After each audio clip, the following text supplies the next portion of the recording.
우리 함께 하나님 말씀 보겠습니다. 오늘 우리에게 주시는 말씀은 신약 성경 사도행전 10장 36절부터 48절까지의 말씀입니다. 만유의 주 되신 예수 그리스도로 말미암아 화평의 복음을 전하사 이스라엘 자손들에게 보내신 말씀, 곧 요한이 그 세례를 반포한 후에 갈릴리에서 시작하여 온 유대에 두루 전파된 그것을 너희도 알거니와, 하나님이 나사렛 예수에게 성령과 능력을 기름 붓듯 하셨음에 그가 두루 다니시며 선한 일을 행하시고 마귀에게 눌린 모든 사람을 고치셨으니 이는 하나님이 함께 하셨음이라. 우리는 유대인의 땅과 예루살렘에서 그가 행하신 모든 일의 증인이라. 그를 그들이 나무에 달아 죽였으나 하나님이 사흘 만에 다시 살리사 나타내시되 모든 백성에게 하신 것이 아니요 오직 미리 택하신 증인 곧 죽은 자 가운데서 부활하신 후 그를 모시고 음식을 먹은 우리에게 하신 것이라. 우리에게 명하사 백성에게 전도하되 하나님이 살아있는 자와 죽은 자의 재판장으로 정하신 자가 곧 이 사람인 것을 증언하게 하셨고, 그에 대하여 모든 선지자도 증언하되 그를 믿는 사람들이 다 그의 이름을 힘입어 죄사함을 받는다 하였느니라. 베드로가 이 말을 할 때 성령이 말씀 듣는 모든 사람에게 내려오시니 베드로와 함께 온 할례 받은 신자들이 이방인들에게도 성령 부어주심으로 말미암아 놀라니 이는 방언을 말하며 하나님 높임을 들음이러라. 이에 베드로가 이르되 이 사람들이 우리와 같이 성령을 받았으니 누가 능히 물로 세례를 베품을 금하리요 하고, 함께 읽습니다. 명하여 예수 그리스도의 이름으로 세례를 베풀라 하니라. 그들이 베드로에게 며칠 더 머물기를 청하니라. 아멘. 지금 현재 우리는 사도행전 강해를 진행하고 있는데, 사도행전 강해를 진행하면서 저에게 거룩한 기도 제목이 하나 생겼습니다. 그건 뭐냐면, 하나님, 우리 교회 모든 성도님들마다 정말 간증이 넘치는 인생들로 주님 인도하여 주시옵소서. 우리 성도들의 가정마다 간증이 넘치게 해주십시오 라고 하는 제목입니다. 여러분, 간증이 뭐예요? 간이 절단날 정도로 증거하는 거가 아니고, 간증은 살아계신 하나님을 만나고 하나님과 동행하는 가운데 보이지 않는 하나님인데 그 하나님이 정말 살아계시고 역사하시고 하나님이 지금도 인도하신다고 하는 것을 체험한 것, 이것을 나누는 게 간증이에요. 그러니까 간증거리가 있다, 이 말은 뭔가가 체험한 것이 있고 하나님을 만난 것이 있다 하는 것이고요. 간증거리가 없다, 이것은 하나님은 믿는데 하나님이 있으나 없으나 그 하나님과 교통한 것이 하나 없다, 이런 뜻이 돼요. 제가 왜 이 간증을 놓고 기도하게 되었냐면, 지금 사도행전을 묵상하다 보니까, 특별히 여러분 지금 우리 사도행전 10장에서 몇 주를 지금 계속 반복하고 있어요. 고넬료, 우리 친척 이야기를 계속 우리가 지금 몇 주 동안 하고 있는데, 여러분 이 고넬료의 이야기가 제가 이 고넬료 이야기를 묵상하면서 한 걸음 뒤에서 10장 전체를 보니까 내용이 긴 거예요. 여러분, 예수님의 어떤 기적 사건이나 이런 것도 아주 짧습니다. 근데 이 고넬료, 이방인 구원에 대한 이 이야기는 굉장히 길어요. 11장에도 나와요. 뿐만 아니라 이 고넬료 이 이야기는, 이 분량이 길다는 얘기는 성경에서 중요하다는 이야기고 역사적으로도 중요하다는 이야기예요. 왜냐하면 성경 전체에서 이방인에게 복음이 증거되는 출발이기 때문에 그래요. 굉장히 중요한 겁니다. 그런데 이 이야기를 제가 가만히 살펴보니까 전체가 다 간증으로 차 있는 거예요. 여러분, 저 첫 번째 질문, 이 질문으로 시작하려고 합니다. 고넬료가 성령을 받고 세례를 받는데 누구의 간증이 사용되느냐? 여러분, 오늘 본문에는 여러 사람들의 간증이 다 포함되어 있어요. 첫 번째는 누구냐면 고넬료의 간증이에요. 여러분, 사도행전 10장은 우리가 읽은 본문은 사도행전 10장의 뒷부분인데 1절부터 시작해서 마지막까지 다 간증이에요. 그런데 그 중에 가장 먼저 등장하는 게 고넬료의 간증이에요.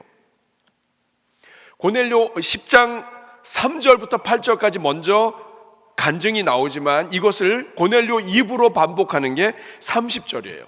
30절에 보니까 고넬료가 이르되, 고넬료가 지금 간증하는 거예요. 내가 나흘 전에 4일 전에 이맘때까지 내 집에서 구시 기도를 했습니다. 근데 갑자기 한 사람이 빛난 옷을 입고 내 앞에 서서 말하되, 고넬료야, 하나님이 내 기도를 들으시고 구제를 기억하셨다. 사람을 요바로 보내라. 거기에 베드로가 있는데 베드로라고 하는 시몬을 청하라. 그는 바닷가 무두장이 시몬의 집에 있다. 그래서 제가 당신에게 사람을 보냈는데 이제 오셨습니다. 우리가 다 하나님이 말씀하시는 것을 듣고자 하여 지금 하나님 앞에 엎드려 있습니다. 여러분, 베드로에게 엎드리는 거, 이게 쉬운 일이 아니에요. 근데 이 모든 일들을 할 수밖에 없었던 이유가 뭐냐? 베드로에게 사람을 보냈고, 그리고 그 베드로 보낸 사람을 통해 베드로가 왔고, 그리고 베드로가 왔을 때 온 집안 식구들, 그리고 친척들까지, 친구들까지 초대해서 베드로가 들어오니까 엎드려 절할 수밖에 없었던 이유가 뭐냐면, 고넬료의 삶 가운데 하나님이 개입하신 거예요. 하나님의 천사가 와서 베드로에게 사람 보내라. 베드로는 지금 요바에 있다. 내가 너의 기도를 들었다. 고넬료 평생에 있을 수 없는 일이 생긴 거예요. 그러니까 이 백부장이었던, 군인이었던 이 고넬료가 마음이 움직여진 겁니다. 여러분, 군인은 마음 바꾸기가 어려워서 그렇지 마음 바꾸면 딱이잖아요. 그냥 영적으로 열리니까 이 부분에 사람을 보내서 결국엔 베드로를 초대해 옵니다. 사도행전 10장 이방인 구원의 역사의 시작은 간증으로 시작이 돼요. 고넬료의 간증. 두 번째는 베드로의 간증입니다.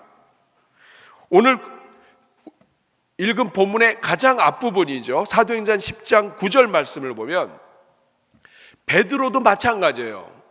고넬료가 사람을 보내서 걸어가고 있는데 그 성에 가까이 갔을 때 베드로가 기도하려고 지붕에 올라갔는데 그때가 제 6시, 12시예요. 낮 12시.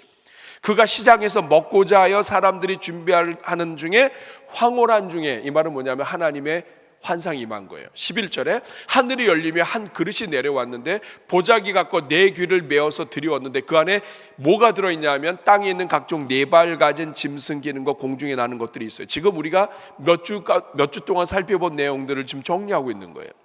또 소리가 있을 때 베드로에 일어나 잡아먹으라. 기억나시죠? 베드로가 뭐라고 합니까? 주여, 그럴 수 없습니다. 속되고 깨끗하지 아니한 것 내가 이제까지 결코 먹지 않았습니다. 근데 또 두 번째 소리가 있어서 하나님이 깨끗하게 하신 것을 네가 속되다 하지 말아라. 내가 깨끗하게 했는데 네가 뭐냐? 자, 이런 일이 3번이 있은 후에 그 그릇이 하늘로 올라갔습니다. 강력한 하나님의 환상을 봤어요. 근데 여기서 끝났으면은 이게 뭔지 잘 모를 텐데 19절과 20절에 하나님이 한 번 더 확인을 해주세요. 같이 읽습니다. 베드로가 그 환상을 곰곰이 생각하고 있는데 성령께서 말씀하셨다. 보아라, 세 사람이 너를 찾고 있다. 일어나서 내려가거라. 그들은 내가 보낸 사람들이니 의심하지 말고 함께 가거라. 3번역으로 한번 읽어봤습니다. 의미가 좀 더 쉽게 다가오죠. 성령께서 말씀하셨어요. 성령의 음성을 들었어요. 지금 문 앞에 사람들 와 있는데 내가 보낸 사람들이야. 이방인들이야. 그런데 이 사람들 이방인들이라고 내쫓지 마. 내가 좀 전에 환상 보여줬지. 잡아먹으라 한 거 기억나지? 이 사람들을 다 그대로 받아들이고 영접하고 이 사람들 따라서 가야 돼. 하나님이 말씀해 주신 거예요. 여러분, 여기서 끝나지 않습니다.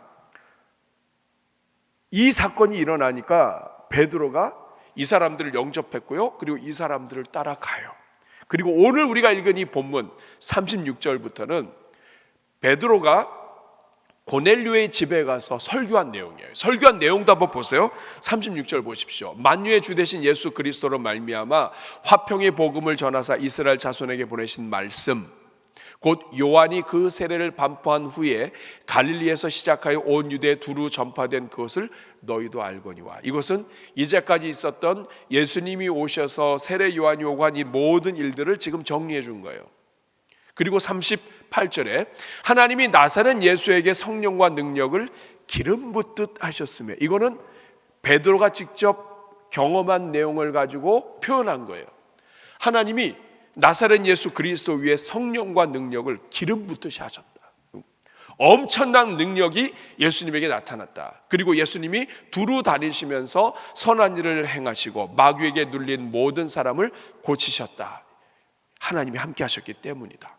그리고 나서 우리는 유대인의 땅과 예루살렘에서 그가 행하신 모든 일의 증인이다. 자기가 증인이라고 하는 것을 이야기해요. 그를 그들이 나무에 매달아 죽였지만 하나님이 사흘 만에 다시 살리사 나타나셨다. 그런데 41절, 이거는 베드로의 체험 이야기입니다. 모든 백성에게 하신 것이 아니 오직 미리 택하신 증인 곧 죽은 자 가운데서 부활하신 후 그를 모시고 음식을 먹은 우리에게 이런 일들을 하셨다. 간증 이야기예요.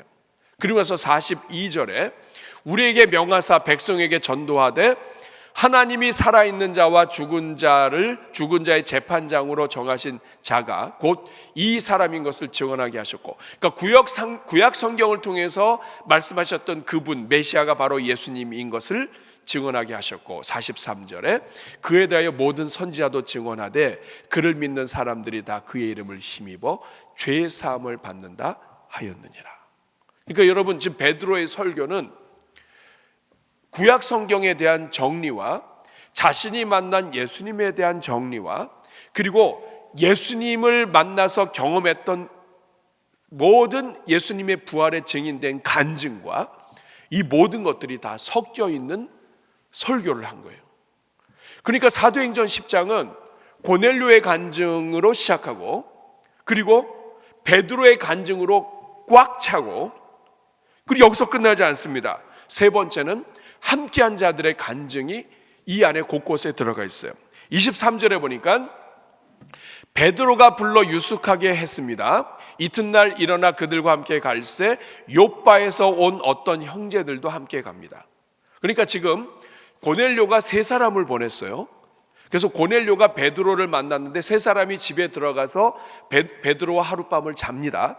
그리고 그 다음날 출발할 때 이 세 사람만 출발하는 게 아니라 욥바에서 온 어떤 형제들이 같이 가요. 그러니까 이 사람들은 할례를 받은 사람들이고 성도들이에요. 그러니까 유대인이란 뜻입니다. 그러니까 유대인들이 같이 동행을 해요. 사도행전 11장 11절과 12절 말씀을 보면 이 이야기를 설명합니다. 마침 세 사람이 내가 유숙한 집 앞에 서 있으니 가이사랴에서 고넬료가 보낸 사람이에요. 12절 같이 읽어보겠습니다. 성령이 내게 명하사 아무 의심 말고 함께 가라 하심에 여섯 형제가 베드로와 함께 같이 갔어요. 그러니까 7명이 가는 거예요. 7명이 지금 함께 가요. 자, 그 중에 세 사람은 누가 보냈다고요? 설교를 듣고 계신 거예요? 3명은 누가 보냈다고요? 고넬료가 보냈어요. 그리고 베드로가 있고 6명이 갔으니까 나머지 3명이 있어요. 나머지 3명은 누구예요? 이 사람들은 성도들이에요. 그래서 전체 7명이 함께 갑니다. 증인의 숫자가 7이에요. 완전 수예요. 그 말은 뭐냐면 그만큼 이 사건이 중요하다는 거예요. 44절에 보니까 베드로가 이 말을 할 때 이 말은 간증과 경험과 뿐만 아니라 하나님의 말씀과 구약에 대한 해설을 이야기하는데 성령이 모든 사람에게 내려왔습니다. 이 모든 사람은 고넬료의 친척들과 친구들과 그리고 6명. 45절에 베드로와 함께 온 할례 받은 신자들, 이 3명이죠. 이방인들에게 성령 부어주심을 다 보고 놀랐습니다. 다 경험하게 된 거예요. 그리고 11장 1절은 이렇게 시작이 됩니다. 11장 1절 말씀을 보면 유대에 있는 사도들과 형제들이 이방인들도 하나님의 말씀을 받았다함을 들었다. 이거 누가 얘기했을까요? 유대에 있는 사람들은 어떻게 이것을 알게 되었을까요? 그 자리에 참여했던 사람들, 함께 했던 사람들이 누군가가 가서 얘기한 거예요. 내가 봤어. 베드로가 이방인들과 함께 있었는데 성령이 그 자리에 임하셨어. 이걸 다 보고 이야기한 거예요. 그러니까 결국 여러분 10장 1절부터 시작해서 10장 끝까지, 그리고 11장 1절까지 이방인 고넬료의 집안에 성령이 임하시고 세례를 받게 되는 이 놀라운 사건은 처음부터 끝까지 다 간증의 이야기예요. 간증의 이야기. 사랑하는 여러분, 그렇다면 간증이 뭐길래, 간증이 얼마나 중요하길래 하나님께서는 이 이방인 고넬료를 구원하는 이 역사적인 순간에 간증이 가득하게 하셨을까요? 여러분, 이건 굉장히 우리한테 중요한 이야기입니다. 왜냐하면 우리는 장로교에서 신앙생활을 하고 또 경건한 전통을 가지고 있기 때문에 간증에 대해서 우리는 조금 터부시하거나 혹은 간증을 의도적으로 억제하거나 할 때도 참 많이 있기 때문에 그래요. 이건 설교자들도 마찬가지입니다. 우리도 간증을 하다가 문제가 되거나 아니면 하나님께 영광 돌리는 게 아니라 개인이 드러나거나 하는 이러한 그 부정적인 문제 때문에 간증에 대한 이야기를 의도적으로 강조하지 않았던 때가 참 많았어요. 그 주님 앞에 우리가 회개를 했습니다. 그런데 오늘 본문에서 우리가 중요한 이유는 뭐냐면, 지금 이방인을 구원하는 이 자리에 하나님은 처음부터 끝까지 간증이 가득하게 하셨어요.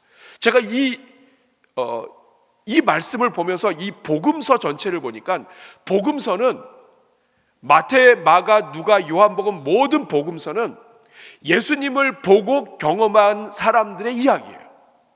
그러니까 복음서는 전체가 예수님을 만난 사람들의 간증이에요.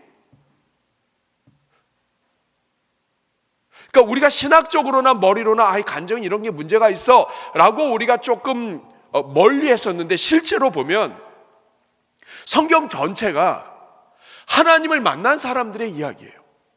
여러분, 아브라함은 좋아하시죠? 아브라함은 하나님을 만났어요. 하나님이 찾아오셨어요. 내가 너를 복의 근원으로 삼을 거야. 내가 너에게 지시하는 땅으로 가. 아브라함의 이야기는 결국은 하나님을 만난 사람, 자식도 제대로 없는 100세가 되어야 겨우 하나님 은혜로 아이를 낳을 수 있었던 그러한 아브라함 한 사람, 그것도 이 집안이 풍성하거나 넓어서가 아니라 혈통도 혈육도 많지 않은 그 아브라함을 하나님이 선택을 하세요. 그리고 아브라함이 하나님을 만나서 구원을 얻은 이야기가 아브라함의 이야기예요. 출애굽 이야기, 하나님이 모세를 만나 주셨고 이스라엘과 애굽이 하나님의 역사를 만난 이야기예요. 그러니까 이 성경은 처음서부터 끝까지, 심지어는 예수 그리스도 아들이 오셔서 하신 모든 복음서도, 심지어는 이 이방인에게 복음이 증거되는 현장도 모두가 다 하나님을 만난 이야기예요. 그러니까 성경은 간증으로 가득 차 있고, 그리고 하나님 만난 사람들의 그 간증으로 말미암아 우리가 은혜를 누리고 있는 거예요. 여러분, 시편도 삶 속에서 고난이 있었고 아픔이 있었지만 그 고난 중에 하나님의 구원을 받은 사람들의 노래예요.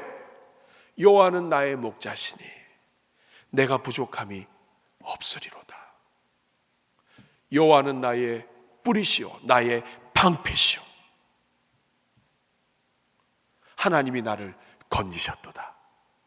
이런 모든 찬양과 노래와 이 모든 이야기는 하나님을 만난 사람들의 이야기인 거예요. 여러분, 간증이 왜 중요합니까? 성경이 간증으로 가득 차 있어요. 뿐만 아니라 간증이 중요한 이유는 하나님이 간증을 전도의 도구로 사용하시기 때문이에요. 다시 말하면 삶의 간증이 없으면 하나님에 대하여, 복음에 대하여, 예수님에 대하여 증거하는데, 증인이 되는데 어려움이 생겨요. 예수님께서 제자들을 부르시고 너희가 증인이 될 것이다. 증인이 될 수 있었던 이유는 제자들이 예수님을 다 목격을 했어요. 다 만났어요. 그리고 예수님을 봤어요. 살아나신 것도 봤어요. 그런데도 증인이 되는 게 어려우니까, 두려움이 있으니까 기다려라. 하나님의 성령이 너에게 임하시면 너에게 담대함을 주고 권능을 받아서 너의 입이 열릴 것이다. 그러니까 성령을 주신 것도 간증을 하기 위한 거예요. 증인이 되기 위한 거예요. 내가 만난 예수님을 증인으로 살기 위한 거예요. 그러니까 예수님을 주신 것도, 성령을 주신 것도 결국에는 우리가 누군가에게 간증할 수 있도록 하나님이 우리에게 역사하신 것인데, 교회가 신학적으로 어떤 문제가 있다고 해서 간증이나 이런 부분을 강조를 하지 못하니 이거는 성경과 거리가 생긴다 이 말이죠. 사랑하는 여러분, 사도행전을 보시면 사도 바울도 간증으로 복음을 전합니다. 그가 하나님을 만난 이야기가 가는 곳마다 사도 바울의 간증이 사도행전 28장 가운데 3번이나 나와요. 하나님은 우리가 하나님을 만난 이야기, 이것을 누군가에게 나누기를 원하시고, 그리고 하나님을 만난 이야기가 우리에게 있기를 원하세요. 왜 또 간증이 중요하냐면 간증이 이야기이기 때문에 그래요. 어떤 신학적인 이야기고 어떤 논리적인 이야기고 이런 것들은 사실 조금 우리가 부담이 돼요. 그런데 우리는 어렸을 때부터 이야기를 좋아해요. 이야기를 많이 좋아하면 가난하게 된다, 이런 말도 있어요. 그럴 정도로 우리 이야기를 좋아해요. 밤새도록 이야기 듣는 걸 좋아해요.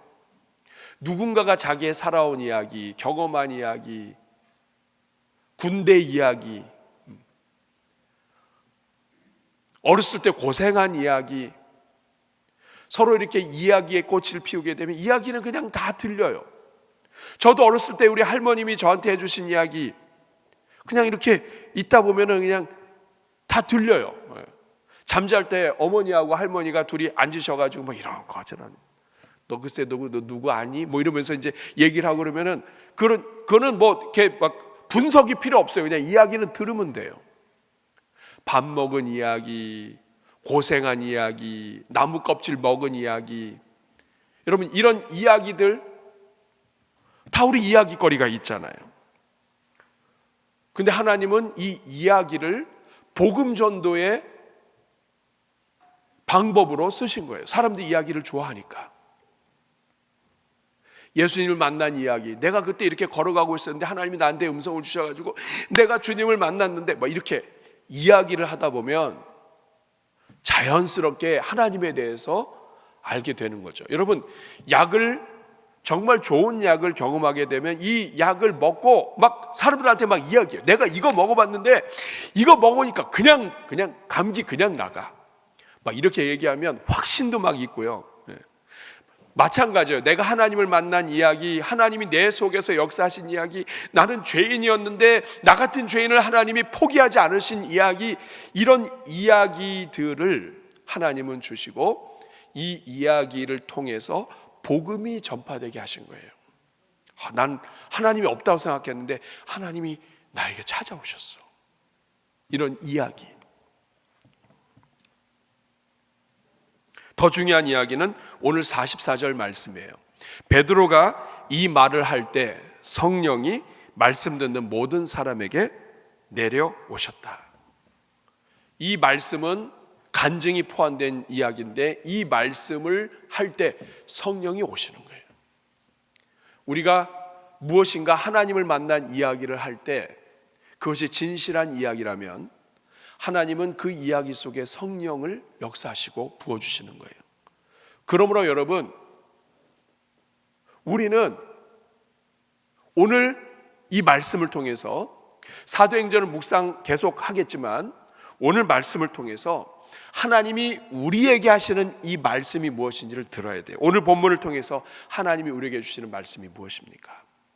여러분 이것을 잘 기억하시고 여러분의 기도 제목이 되기를 바랍니다. 첫째는 하나님을 만난 사람에게는 반드시 간증이 생긴다는 거예요. 성경 전체에 하나님을 만난 사람들은 다 간증이 있어요. 하나님은 보이지 않는 분이신데 그 보이지 않는 하나님이 살아계시다는 거예요. 그 하나님을 만난 사람들은 하나님에 대해서 할 이야기가 있어요. 이게 간증이에요. 하나님은 어떤 분이냐? 간증을 주시는 분이에요. 여러분, 살아있는 하나님이신데 그 살아있는 하나님을 믿는데 그분이 나에게 어떤 일도 일어나지 않고 어떤 역사도 없다면 그분은 하나님이 살아계신 게 아니죠. 아니면 내가 하나님을 살아있는 분으로 인정하지 않거나,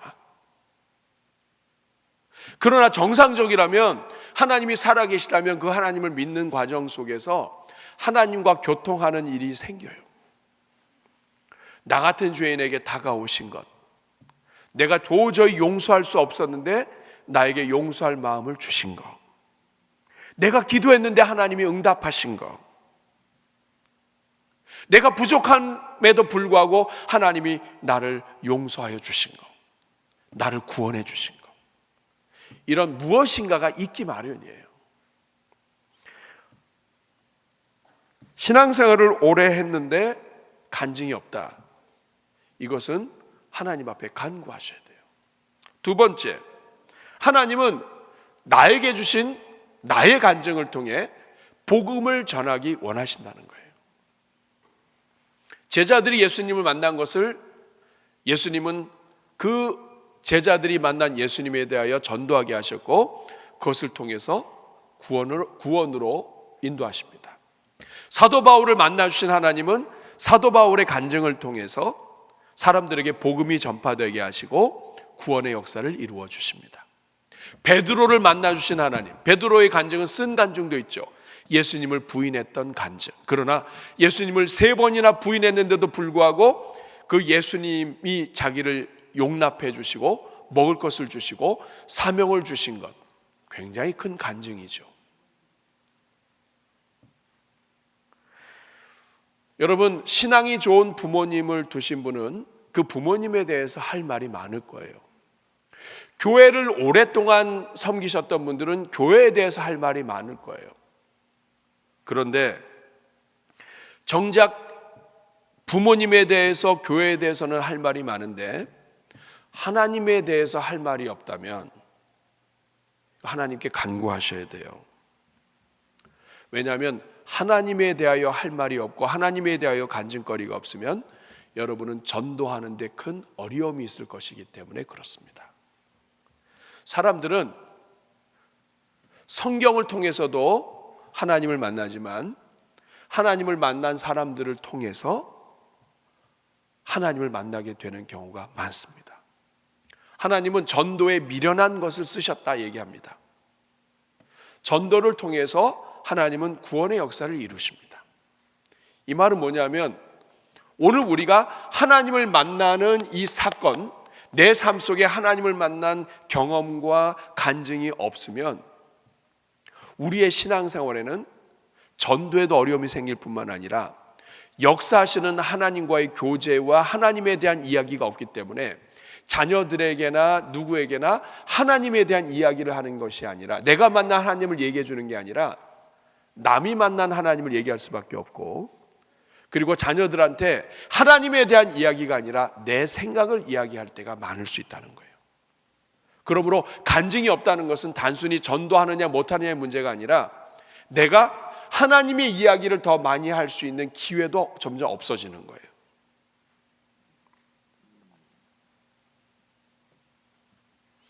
세 번째, 그러므로 하나님에 대해 간증할 수 있기를 사모하시고 기도하셔야 돼요. 여러분, 2025년도에는 저는 기도합니다. 하나님, 우리 대전중앙교회 모든 성도님들마다 하나님에 대해 간증할 수 있는, 하나님을 만나는 은혜를 주십시오. 과거에 10년 전, 20년 전 청년 때 예수님 만난 그 이야기도 중요해요. 그렇지만 그거를 평생 우려서 또 우려서 먹고 해도 나와요. 그렇지만 하나님께 새로운 간증, 구약성경에 보면, 신약성경에 보면 새 노래로 하나님을 찬양하라. 하나님, 저에게 새로운 간증, 저의 삶 속에 역사하신, 새롭게 역사하신 하나님을 만나게 하시고 증거할 수 있게 해주십시오. 여러분 기도해 주셔야 합니다. 그리고 네 번째, 이제부터는 아주 작은 간증도 여러분 나누기 시작하셔야 돼요.